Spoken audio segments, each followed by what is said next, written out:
네, 반갑습니다. 이 책 다 읽기 전에 절대 임대차 계약 체결하지 마라. 어, 세 번째 시간이죠. 네, 앞전에 12페이지까지 했는데요. 마지막 12페이지의 마지막 부분을 못했습니다. 이어서 가볼게요. 어, 마지막으로 상인법 제2조 사망의 내용을 보게 되면 그냥 읽을게요. 별 뭐 신경 안 쓰셔도 됩니다. 제1항 단서 환산보증금을 초과하는 임대차에 적용되지 않는다. 에도 불구하고 제3조 대항력 등 제10조 제1항 계약갱신 요구권 1호에서 8호 제2항 제3항 본문 제10조의 2 계약갱신의 특례 제10조의 3 권리금의 정의 제10조의 4 권리금 해수기의 보호 등 제10조의 5 권리금 적용 제외 제10조의 6 표준권리금 계약서의 작성 등 제10조의 7 권리금 평가 기준의 고시 제10조의 8 차임 면제와 해지까지의 규정 및 깁니다. 제19조 표준계약서의 작성은 제1항 단서에 따른 보증금액을 초과하는 임대차에 대해도 적용한다. 여기까지 라고 규정되어 있는데, 자 뭡니까 도대체. 이 법조문 있죠. 그러니까 법을 만드는 방식이라고 제가 말씀드렸을 겁니다. 그러니까 이 법을 그대로 10조의 4를 여기다 풀어놓지 않아요. 법이 길어지니까. 그러니까 이 법조문을 그대로 어, 이렇게 나열을 하는 거죠. 자, 이 법 규정이 일반인들이 가장 어렵고 혼란스러워 하는 부분이 어렵죠. 뭐 어렵습니까? 어려운 거 하나도 없습니다. 자, 내려가 봅시다. 제가 이걸 다 풀었어요. 어떻게 풀었냐면, 자, 이 법 규정을 다시 풀어보면 한산보증금 이하의 세입자들, 예, 지난 시간에 한산보증 말씀드렸죠. 예, 그러니까 한산보증금이라는 거는 보증금 플러스 월세 곱하기 100이죠. 예. 자, 그러면 그 지역마다 금액이 다 정해졌다고 했죠. 예. 그러면 그 금액 이하입니다. 이하. 그러니까 이하의 세입자들은 상위법 전부를 적용받습니다.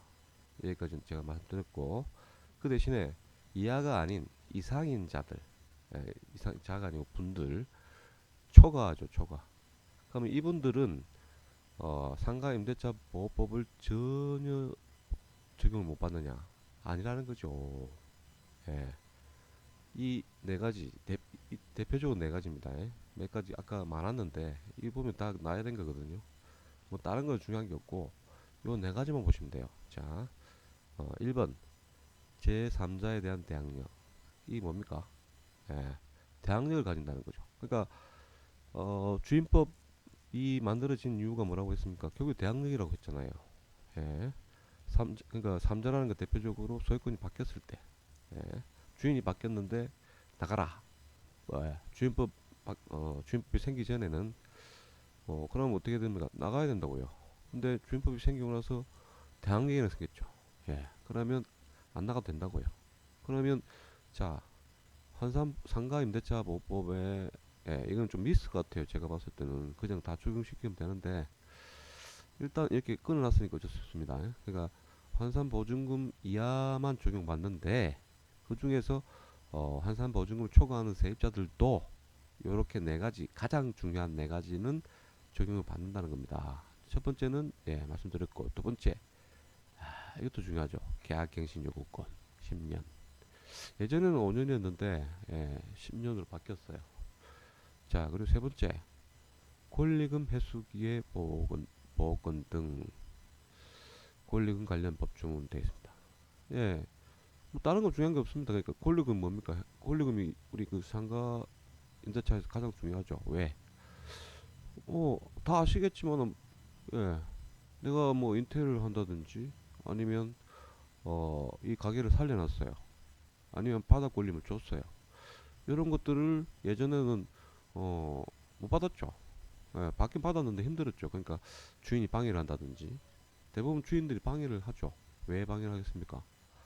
어, 눈꼴 사나서 못 보는 거죠. 이 장사가 잘 되거나 이러면 지가 합니다. 지가. 예, 말씀드렸잖아요. 그러면 그때 지가 하려면 돈을 줘야 되는데 그냥 내보내는 거예요. 예, 권리금이 뭐 그 법적으로 인정을 안 받았기 때문에. 근데 이렇게 이게 법적으로 인정받고 안 받고의 문제는 이게 좀 뭐라 해야 됩니까? 이 법률 전문가분들이 얘기하기로는 이게 권리금 자체는 법적으로 인정 안 받는 건 맞다라고 아직까지도 얘기를 하거든요. 단지 해수기의 보호라고. 그러니까 예전에는 주인이 나가라 하면 나가야 되었는데 뭐 물론 기간이 끝났을 때 얘기입니다. 근데 그게 아니고 이제 주인이 그걸 이제 나가라고 할 수 없다는 예, 일종의 뭐 그런 느낌으로 보시면 되고 이 부분은 뒤에서 제가 다 해드릴 겁니다. 이 가로 보시면은 권리금 관련 법조문이라고 돼 있죠. 자 그리고 차임 연체와 해지 예, 이 부분 연체를 하게 되면 어떻게 됩니까? 계약이 해지가 되죠. 근데 상가는 몇 번이죠? 세 번입니다. 그러니까 차임을 세 번 연체를 하게 되면 3, 3회 해지를 하게 되면 연체를 하게 되면 해지가 됩니다. 요 일부 법 규정을 적용한다는 겁니다. 아시겠습니까? 예. 그럼 그 모든 상가 임대차 그러니까 뭐 환산보증금이 뭐 100억이든 관계없고요. 예. 이 네 가지 다 적용받습니다. 이 법조문이 그런 내용입니다. 자 밑에 보시면요. 제가 그 내용을 다시 적어놨어요. 따라서 본인이 상위법에 적용되는지 여부를 알기 위해서는 먼저 환산보증금을 계산하여 아이고 친절할 위와 같이 상위법 전부를 적용받거나 그중 일부를 적용받는다는 것을 정확하게 알아야 할 것이며 만일 환산보증금을 초과하는 세입자라면 자 위와 같이 크게 1에서 4가지 그러니까 총 4가지 정도만 적용받고 그 외에 법적 문제가 발생하게 되면 당연하죠. 그러니까 지금 어차피 그 환산보증금 초과되는 세입자들은 요 4가지만 적용받고 나머지 부분들은 상위법 적용 안 받잖아요. 그러면 어떻게 됩니까? 당연하죠. 민법의 임대차법 적용을 받는다고요. 아시겠죠? 자, 그리고 또한 환산보증금을 초과하는 세입자는 대항력 등 됐죠. 대항력 등. 대항력만 있는 게 아니고 뭐 등이면 등등등등 몇 개 있다는 거 말이고. 자, 가로 열고 대항력 부분은 대항력 파트에서 상세하게 설명합니다. 그러니까 너무 걱정하지 마세요. 예, 재밌습니다. 적용받을 뿐 확정일자를 통한 후순위 채권자보다 우선하여 보증금을 받을 권리가 없으므로 돼 있죠. 확정일자를 통한 후순위 채권자보다 우선하여 보증금을 받을 수 없으므로 우선 변제를 받기 위해서는 별도의 전세권 설정이나 임차권 등기를 하여야만 할 것입니다. 중요합니다. 이게 중요한 부분이에요. 이해가 안 되시면 제가 다시 설명해 드립니다. 자, 대항력하고 우선 변제는 다릅니다. 제가 그 주임법에도 말씀드렸을 건데 어, 이겁니다. 그러니까 주인이 계속 바뀌는 거하고 내가 나중에 경매 아시죠? 경매? 예. 상가에도 경매 들어올 수 있잖아요. 예. 그다음에 경매가 들어왔을 때 나중에 배당을 받을 권리가 있느냐는 거죠. 그건 대항력 플러스 뭐가 있어야 됩니까? 우선 변제권이 있어야 되죠. 우선 변제라는 게 확정일자에 의한 어, 통한 후순위 채권자보다 우선에 받는 권리입니다. 아시겠죠? 그러니까 결국에는 그 환산보증 초과 세입자는 적용 못 받아요. 그러면 어떻게 됩니까? 그 돈 들여야죠, 돈. 예. 법원 등기소에 전세권 설정 등기 하시거나 뭐 임차권 등기를 해야 됩니다. 그러면 순위 보장 받습니다. 예. 자, 넘어가시고요. 자, 이 부분은 주임법이 동일하게 적용된 법리로서 만약 주거용 건물을 임차한 세입자가 가능한 층에 주민등록법상의 전입신고, 당연히 주택은 에, 아파트 뭐 똑같은 그 주택입니다. 주택은 전입신고 절차가 중요하죠. 예. 왜? 이어지니까 전입신고하고 그 다음에 뭡니까? 이사, 당연히 이사는 기본이고 그 세입자는 대항유권, 이사 주민등록 이 두 가지 요게 기본이고요. 거주하고 있다면 그 세입자는 대항유권이 결여된 상태로서 그러니까 전입신고를 하지 않고 거주하고 있단 말 이해가시죠? 아, 단순하게 이사 이사만 한 거 이사. 예. 제3자에게 대항할 수 있는 대항력이 없어요. 그러니까 주민등록이 중요하다고요. 아시겠죠? 주민법에도 주민등록 전입신고를 안 하면 당연히 어, 대항력이 없. 제3자에 대해 대항할 수 있는 대항력이 없습니다. 예. 그 외에 주민법의 다른 법 적용은 전부 받을 수 있으므로 그러니까 이것도 좀 헷갈리는 부분인데 자 일반인들이 생각할 때 만약에 니 큰일 났다. 예? 니 주민등록 전입신고 안 했어. 그럼 어떡해? 그러면 대항력이 없을 뿐이에요. 나머지 주택임대차법에 법 있죠. 예, 그건 다 적용받는다고요. 이 내용을 제가 말씀드리는 거고요. 자, 역시 별도의 전세권 설정. 그러면 이분도 전입신고 안 하셔도 전세권 설정 등기 해놓으면 됩니다. 그러면은 대항력과 동일한 예, 예, 확실한 효과가 발생하죠. 자, 대항력을 제가 안 해드렸나? 죄송합니다. 그럼 바로 따라갑니다. 대항력의 정의, 대항력. 네, 대항력을 한마디로 정의한다면 무엇인가에 대해 대항할 수 있는 능력, 즉 권리이자 힘이라고 말할 수 있습니다. 예, 뭔지는 모르겠어요. 일단 무엇인가 대항할 수 있다. 대항하다는 걸 알죠? 예, 힘입니다. 나를 못 건드려요. 예, 대항한다. 이에 관해 조금 더 깊이 들어가 보면 민법의 제2편 물권편에 예, 그 정의를 상세히 법제화하고 있는데 단순히 법조문만 보게 되면 이게 뭔 뜻인가 어렵습니다. 자 볼까요? 특정한 물건을 직접 지배해서 이익을 얻을 수 있는 배타적 권리로서 점유권, 소유권, 지상권, 지역권, 전세권, 유치권, 질권, 저당권 8종류가 있다 라고 명시되어 있습니다. 자 자세히 살펴보면 일반인이 가장 쉽게 알 수 있는 것이 뭡니까? 저당권이죠.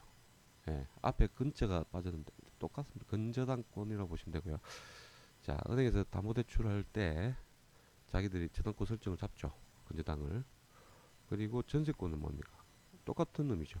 예, 올전세라든지 뭐 월세라든지 이제 뭐 보증금 들어가는 돈 있죠. 그 돈을 이제 주인한테 주죠. 예. 그러면은 일반적으로 뭐 전입신고하고 확정자 받으시면 되는데 전세권 설정 등기 할 수 있다고 했죠. 아까 말씀드렸듯이. 자, 대항력과 우선순위 인정받을 때 그러니까 주소를 못 옮겨요. 그 물론 이제 임차권 등기라는 제도가 별도로 있습니다. 있지만 일단 제가 지금 그까지 말씀드리긴 그렇고 주소를 옮기지 못하거나 전세금 반환받지 못할 때에는 별도의 소송을 통해서 반환받는 불편함과 불안감을 떨쳐내기 전세금 설정. 자, 제가 무슨 전세금 설정 등기를 억지로 해라는 게 아닙니다. 예. 등기부상의 전세권 설정 등기라고 찍혀버리면 주소를 굳이 전입신고를 딴 데로 옮겨도 그러니까 주소를 딴 데로 옮겨도 보호를 받을 수 있다는 거고 그리고 주인이 보증금을 안 내줘요. 예. 그러면 원래는 어떻게 됩니까?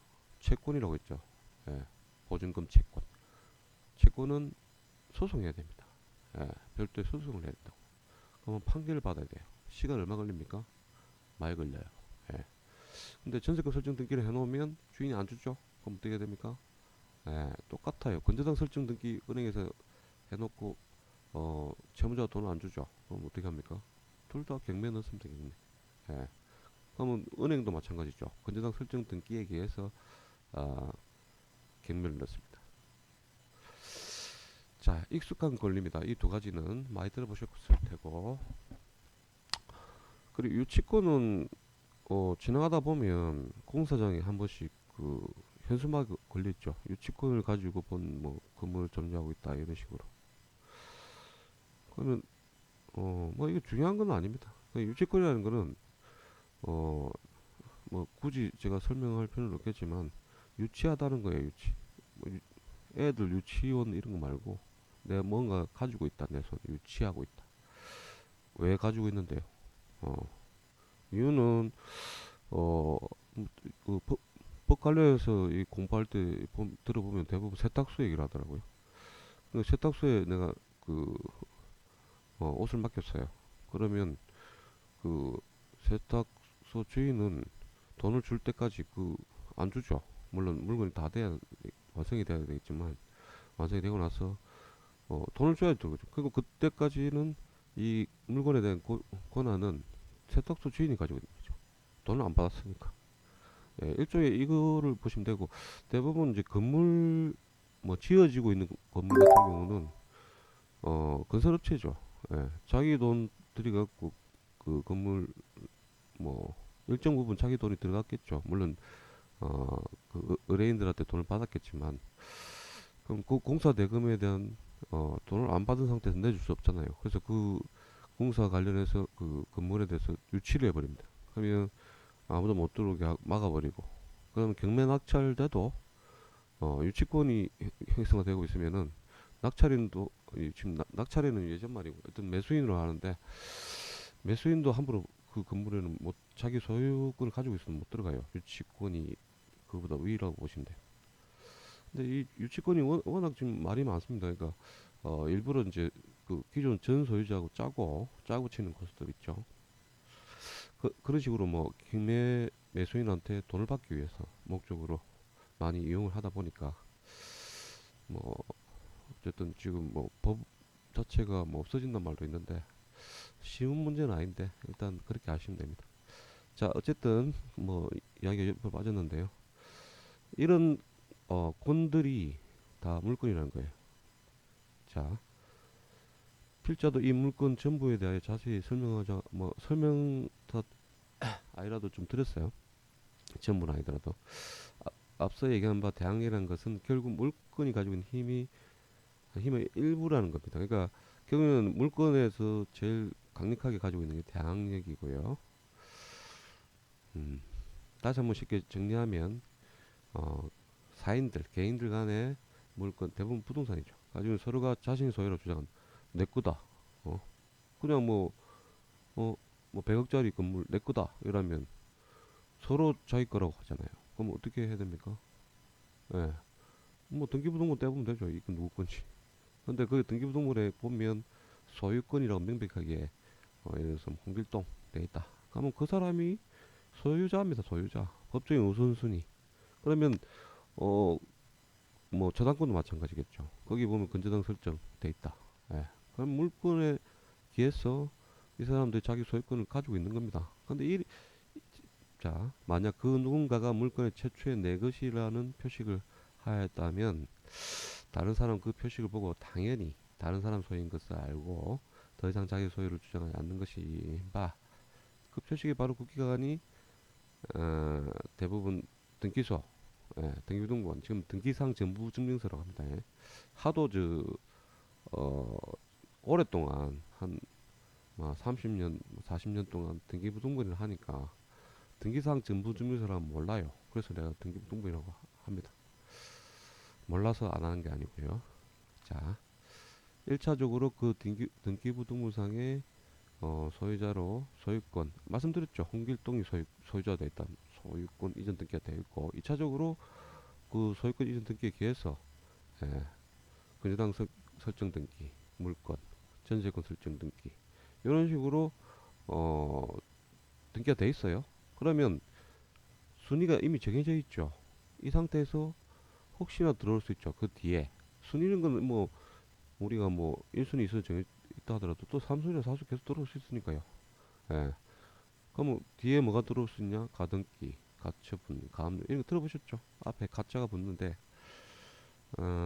이거는 뭐 뭐 전문 용어라서 뭐 설명하면 너무 길어지고요. 어, 대하여 대항할 수 있다는 원리입니다. 이런 게 들어오면 안 좋아요. 어쨌든. 자, 그렇습니다. 느낌표. 물권은 우리 법칙에 만든 가장 강력한 법적 표식입니다. 일반인들이 이 표식만을 믿고 자유롭게 부동산 거래를 할 수 있는 법논리인 겁니다. 자, 자 여기까지 보세요. 똑같은 얘기입니다. 자, 내가 뭐 내 전재산 1억이에요. 이 전재 1억을 뭐 집을 사든지 땅을 사든지 뭘 살 거 아니에요? 그러면 사람 믿을 수가 있습니까? 이 사람이 나한테 판독하는데 도대체 이 사람 건지 아닌지 어떻게 알아요? 예. 방법은 국가에서 이런 식으로 등기부등본을 누구든지 볼 수 있게 해가지고 소유자를 알 수 있게끔. 예. 자, 물건 대부분 표시 부동산 등기라도 무방하지만 부동산 등기를 믿고 거래하여 혹시나 잘못되더라도 국가는 책임지지 않습니다. 이게 참 안타까운 현실입니다. 우리나라. 이게 뭐 이게 약간 법논리인데요. 법논리. 이분은 공신력이 없다고 하죠. 공신력. 예. 우리나라 등기제는 공신력이 없습니다. 무슨 말이냐면 책임 안 진다는 말이에요. 예. 그러면 예를 들어서 등기부상에 어, 실제적으로 등기부상입니다. 이런 일이 많아요. 그러니까 어, 뭐 여러 가지 일이 있겠지만 뭐 사기를 쳤다든지 뭐 이런 식으로 소유권이 넘어갔어요. 예. 그러면 그 자체가 예를 들어서 법적인 문제가 생겨서 소송이 걸려서 올바로 다시 반환돼 버렸다. 전 소유자한테. 그러면 우리는 분명히 넘어간 그 소유자하고 계약을 했단 말이에요. 등기부를 신뢰를 하고. 그러면 전사전 넘어갔는데 그러면 나는 1억을 줘버렸는데 어떻게 하라고요? 책임 안 진다니까요. 뭐라고 했습니까? 공신력이 없다고요. 이 부분이 참 잘 없는데 한 번씩 발생하면은 정말 큰일이죠. 예. 아무도 예측 못합니다. 이런 부분들. 누구도. 근데 등기부상을 잘 분석하면 이제 전문가들은 좀 알 수가 있겠죠. 예. 좀 문제가 있다는 사실을. 근데 왜 이렇게 해놨을까요? 예. 이제 다른 외국 같은 경우는 등기 제도가 없는 데가 많습니다. 일본하고 우리나라 이 두 군데만 있다고 알고 있는데요. 그럼 나머지는 어떻게 합니까? 예. 등기가 아니고 이제 국가기관에서 뭐 등기와 비슷한 제도가 있겠죠. 예. 이런 식으로 어, 누구 소유 뭐 예를 들어서 뭐 제임스 예. 뭐 아는 게 제임스밖에 없어요. 하여튼 제임스 해가지고 이제 이름이 딱 들어가 있다. 그러면 똑같이 공적 장부인데 단 틀린 게 뭐냐? 공신력이 있게 되면요, 어, 국가에 책임지는 겁니다. 그러니까 어느 정도까지냐면, 예를 들어서 현장에 그 공무원이 가요. 예, 그 다음에 확인을 해요. 이거 얼마에 샀냐, 뭐 어떻게 정확하게 확인 다 하고 맞냐, 시간이 얼마 걸리겠습니까? 예, 그럼 그 비용은 얼마나 들겠어요? 엄청나죠. 예, 한 번 하는데 뭐 한 달 걸리고, 시간도 많이 걸리고, 돈도 많이 들고. 그 대신에 확실하죠. 그 사람 소유자라는 게. 그 정도 공신력이 있다는 겁니다. 근데 우리나라는 그냥 법무사에 맡기면 등기하면 한 3, 4일이면 끝이죠. 그리고 등기 공무원도 책임 안 집니다. 당연히 국가 공무원이니까요. 자기는 서류만 보고 하는 거니까요. 뭐 말이 좀 이상한 쪽으로 빠진 것 같아요. 뭐 이런 내용이 있다는 사실만 알고 너무 깊이 들어가지 마십시오. 자, 그러려면 모든 걸 잘 바꾸려면 세상을 바꾸셔야 돼요. 예. 본인들이 직접 나서서 다 바꾸시기 바랍니다. 어찌됐든 법이 물건에 대해 이렇게 강력한 권한을 주다 보니까 물건과 같은 재산권, 채권은 물건에 비해 상대적으로 아주 약하다. 맞죠? 법적 순위, 물권 우선주의. 우리나라 법 체계입니다. 그러니까 이게 정말 이 법 체계를 바꿀 수 없다고 말씀드렸듯이 물건이 무조건 우선이에요. 예. 채권은 뭐 그냥 막 가치가 없습니다. 보세요. 이 때문에 주임법이 제정됐다. 제가 말씀드렸듯이 자, 채권 임대차 계약은 채권입니다. 갑자기 나타난 물건이 그러니까 내가 오늘 임대차 계약을 해요. 근데 한 달 뒤에 물건이 그러니까 소유권이 바뀌어 버려요. 말씀드렸듯이 채권은 아무 의미 없다고요. 날라가 버려요. 주임법 제정되기 전에 피해를 입게 됐고 그 결과로 우리 사회 약자들을 위하여 주택임대차보호법을 통하여 채권을 마치 물건처럼 바꿀 수 있다. 물건은 아니죠. 예, 그냥 바꿀 수 있는 겁니다. 환상적인 능력을 환상적이죠. 여기까지 완벽하게 이해하신 겁니다. 이해되시나요? 예, 이해 안 되시면 다시 한번 돌려보세요. 자, 그렇다면 이 채권이라는 것은 도대체 무엇일까요? 채권을 설명하기에 앞서 아래 표를 잠깐 보시게 되면 조금 더 이해가 빠를 것이라 생각합니다. 자,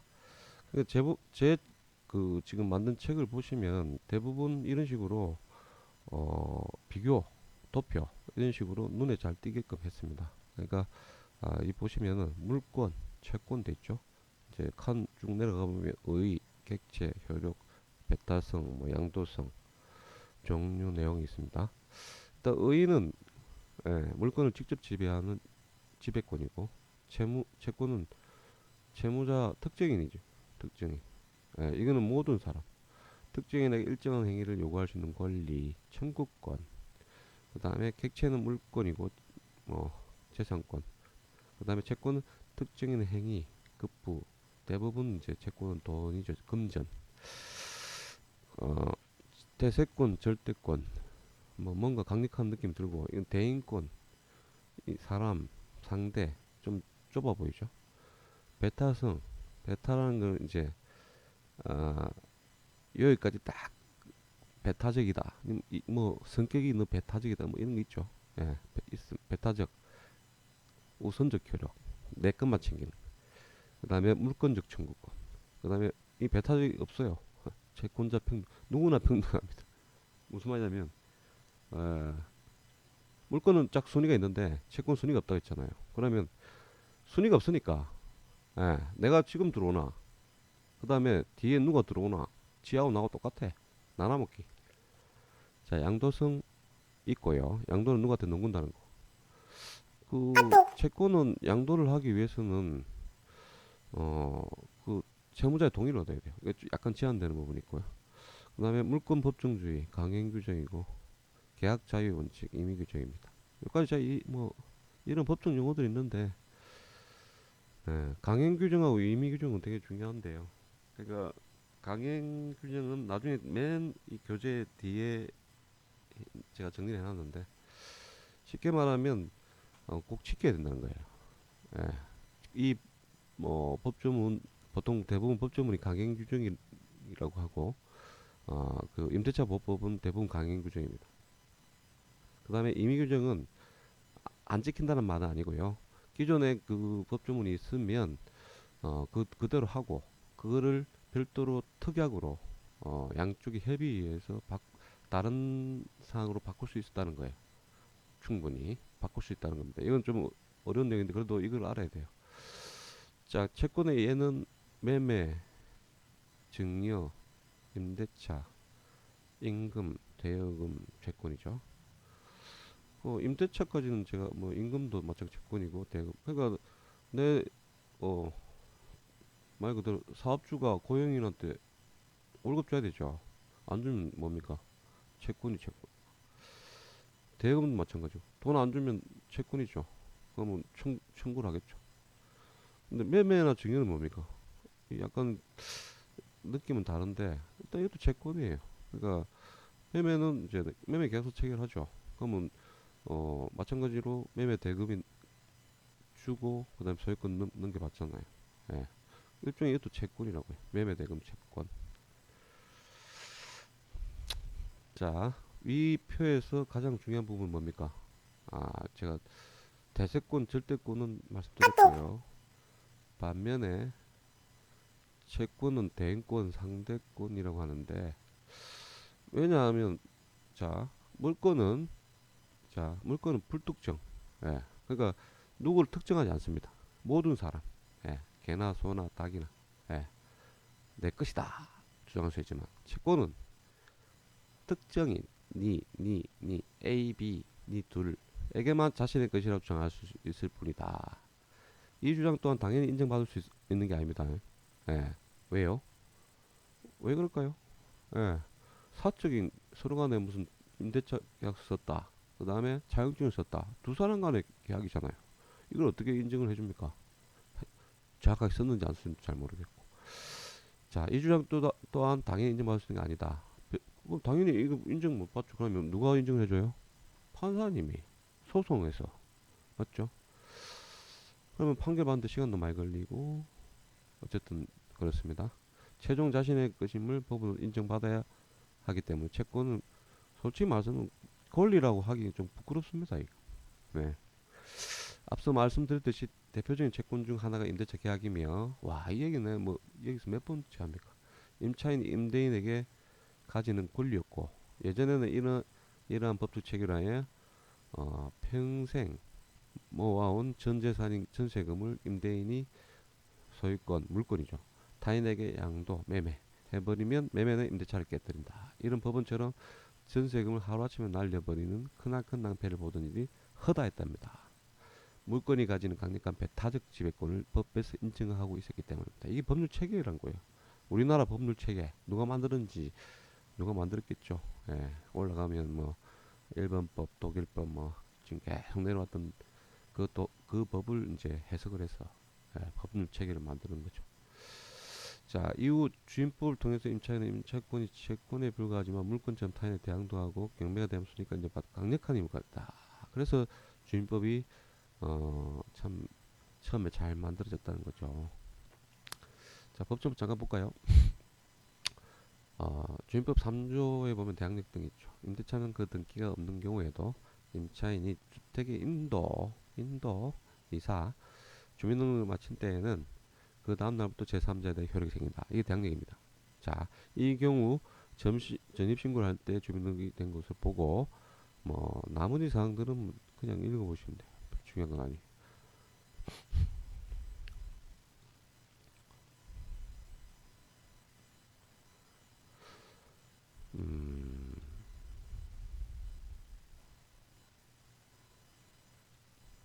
또 쭉 그냥 읽어보시면 됩니다. 이게 뭐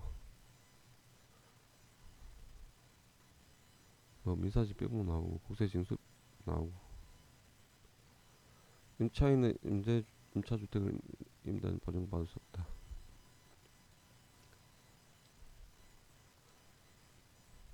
자, 이게 보면 뭐 민사집행법 계속 나오는데요. 경매법은 이의 신청할 때 결국에는 이게 뭐하고 이어집니까?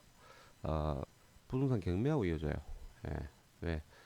결국 순위, 예. 그다음 우선 변제, 보증금 반환 이런 문제가 있기 때문에 이 보면 이제 민사집행법 몇 조 뭐 나오죠. 그럼 이의 신청 뭐 어떻게 하고 나오는데 연결되는 부분인데 우리가 여기까지 알 필요는 없다는 거예요. 왜? 그 경매법원에서 하겠죠. 예. 그 뒤에 보면 경매 관련해서 제가 요약해서 임차인들이 알아야 될 사항들 적어놨습니다. 자, 좀 속도를 좀 빨리 가야 되는데 이래갖고 얼마나 더 해야 되는 보면 지금 10 몇 페이지고 18페이지인데 속 좀 빨리 가야 되겠.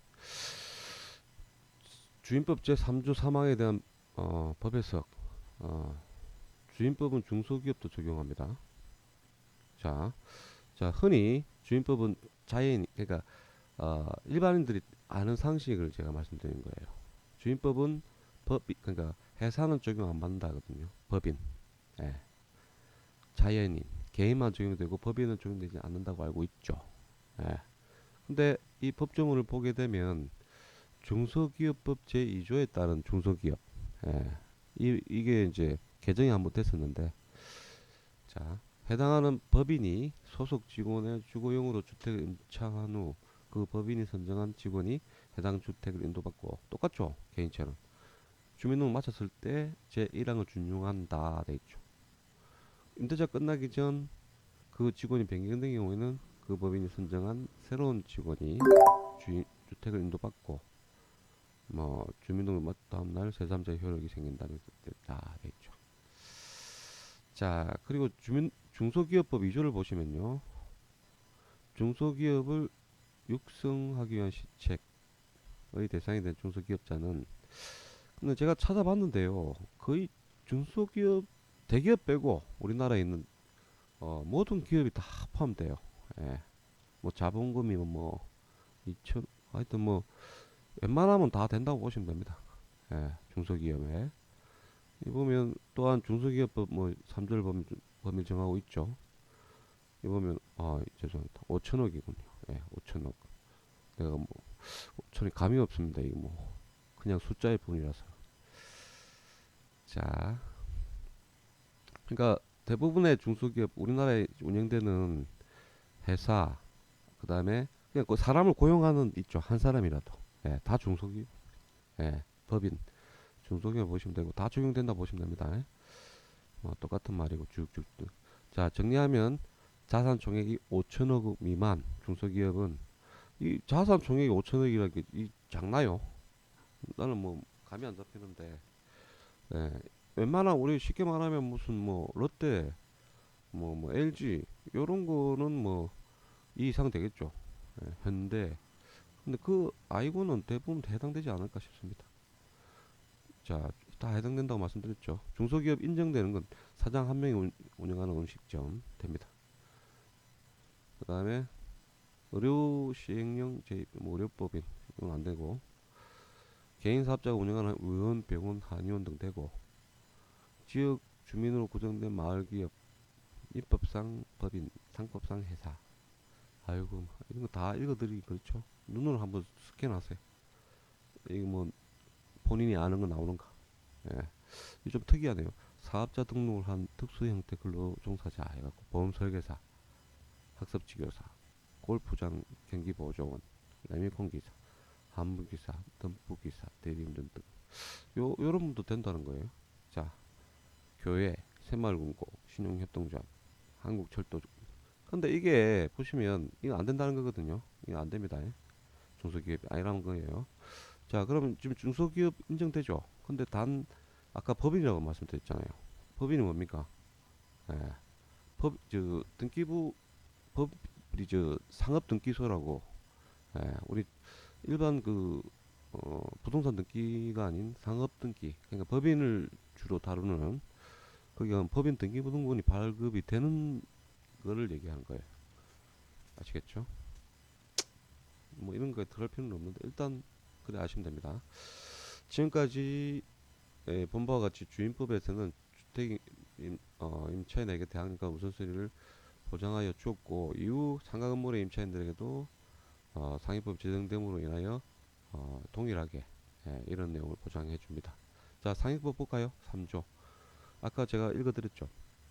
임대차는 그 등기가 없는 경우에도 임차인이 건물의 인도, 건물의 인도, 그러니까 상가도 지금 들어가죠. 예. 그 다음에 부가가치세법의 주양 아니고, 그러니까 결국에는 사업자 등록을 해라 이 말입니다. 주임법은 전입신고, 사업자 등록은 이제 그 상가임대차법, 뭐 그런 내용이고요. 나머지 내용은 거의 비슷해요. 확정연자도 똑같습니다. 동사무소, 그러니까 주민자치센터, 거기서도 확정연자를 주고, 그 다음에 어, 세무서에서도 확정연자를 줍니다. 등기부상, 계약서상에 꼭 받으셔야 돼요. 그래야지 그 순위를 보장받습니다. 나머지 내용은 거의 비슷해요. 따라서 주임법과 상임법, 위법도 거의 유사하다고 돼 있죠. 예. 그 뭐 당연한 겁니다. 재정의 목적도 거의 동일하니까. 뭐 됐고 쭉쭉쭉 내려. 와, 이래 좀 속도 빠르네요. 안 읽고 넘어가니까. 근데 제가 안 읽고 간다 해서 이거를 뭐 그냥 대충 흘리는 건 아니고요. 그렇게 중요한 게 아니니까 그렇습니다. 자, 여기까지 이 길고도 긴 법조문을 제가 정리를 딱 바로 해드립니다. 자, 쭉쭉 꺼놨죠.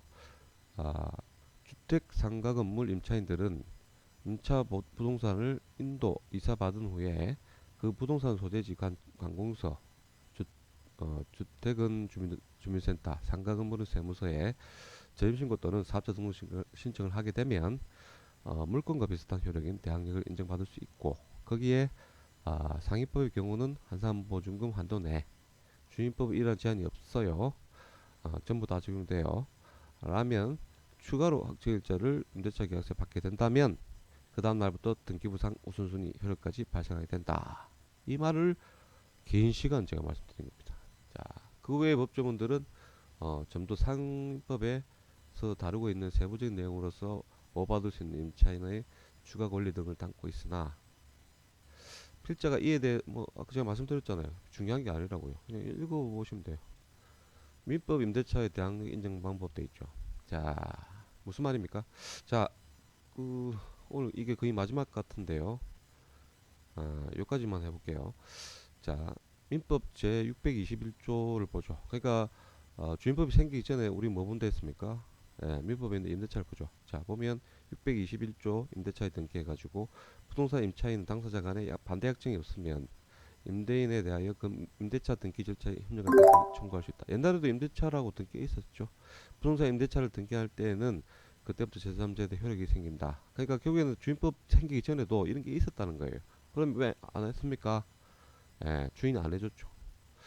자, 622조 건물 등기인 차주권 대항력, 건물 소유를 목적으로 한 토지 임대차는 이를 등기하지 않은 경우에도 지상 건물 등기할 때 제3자에 대해 효력이 생긴다. 건물이 임대차 만료 전에 매수일 또는 후비한 뭐 중요한 건 아닙니다. 자, 이 법조문은 주임법 상임법을 통하여 세입자들이 대항력을 인정받기 전까지 민법 임대차에서 제3자에 대한 대항력을 가질 수 있는 방법인 임대인의 동의를 얻어서 임차권 등기를 하는 경우와 건물의 소유권을 목적으로 한 토지 임대차는 임차의 명의로 그 지상권 건물을 소유권을 등기를 경유한 경우에는 그때부터 새롭게 소유권을 취득한 제3자에 대항력을 주장할 수 있었다. 맞죠? 하지만 현실에서는 임차권 등기 협력하는 임대인이 없다. 토지 임차인이 그 지상의 건축물 짓기 위해 동의해주는 임대인을 찾아보기 거의 힘들다. 그러면 법조문은 있었죠. 근데 약자인 세입자들에겐 필요가 없죠. 유명무실의 어떤 법이었다는 거죠. 이해가십니까? 예. 그래서 결국에는 주임법이 생기게 된 거죠. 예. 약자에서 강자가 됐나요? 모르겠습니다. 그거는 본인들이 판단하겠죠. 자, 다음 시간부터는 이제 다음 예고를 잠깐 드릴게요. 다음 제가 경매 얘기를 좀 했었죠. 이제 경매가 되게 중요합니다. 여기 보면 타이틀 강제 경매, 강제 집행에서는 대항력 인정받지 못한다. 이게 또 뭔 소리고?